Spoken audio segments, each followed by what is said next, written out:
Antes de começar um novo negócio, você precisa entender quais são as barreiras de entrada do seu negócio. O que são barreiras de entrada? Barreiras de entrada são as dificuldades que um novo player vai ter em adentrar um mercado e competir com as empresas que já estão estabelecidas nele. Eu vou dar um exemplo simples. Padaria. Tem uma padaria aqui no meu bairro. Então, qual que é a barreira de entrada para mim, que sou uma pessoa comum, é abrir uma padaria?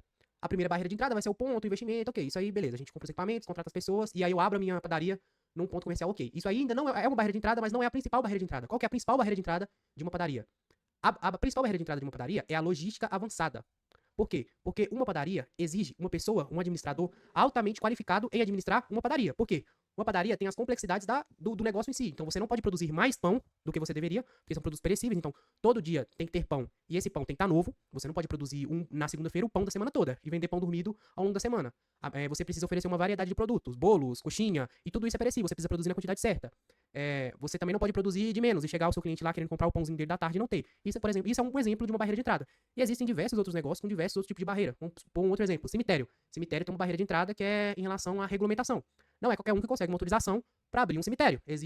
Para abrir um cemitério, você precisa ter um know-how de diversos tipos de regulamentação para investir nesse tipo de negócio, para abrir esse tipo de negócio. Não é qualquer um que entra nesse tipo de negócio. Existem outros negócios que exigem altos investimentos iniciais. Isso é uma barreira de entrada.